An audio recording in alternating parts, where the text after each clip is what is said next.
général de l'Association des industriels de la filière oléagineuse de l'UEMOA et de la CEDEAO. La rencontre a eu lieu ce vendredi à Cotonou. Elle est placée sous le sceau de l'élargissement de l'association vers d'autres pays de la CEDEAO. Lénaï Kagbazaou.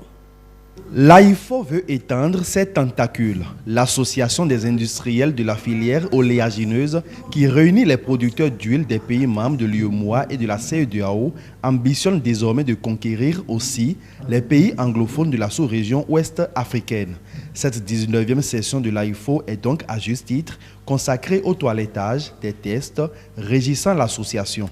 Cette année, c'est une assemblée mixte. On doit revoir un certain nombre de choses, notamment les statuts, règlements intérieurs, puisqu'on a décidé l'année dernière de s'étendre de la partie UEMOA à la zone CEDEAO, donc ce qui nous oblige à revoir un petit peu tous les textes, statuts, etc.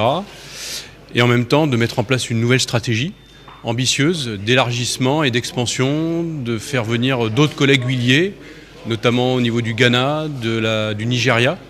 Plus on est nombreux, plus on est fort. La rencontre se tient à Cotonou, siège de l'AIFO.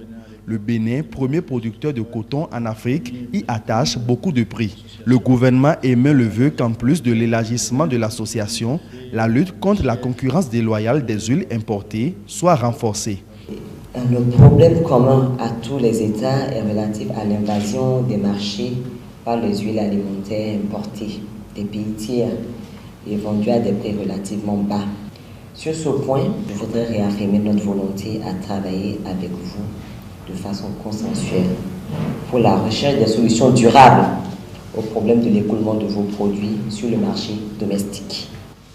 Et si simplement vous investissez un tout petit peu pour faire des recherches approfondies sur les éléments dégradants de ces huiles qui arrivent en Afrique, la décision politique serait facile à prendre. Si enfin vous rassurez les décideurs du volume à transiter entre les différents pays pour couvrir les besoins domestiques, pourquoi ne pas prendre des décisions?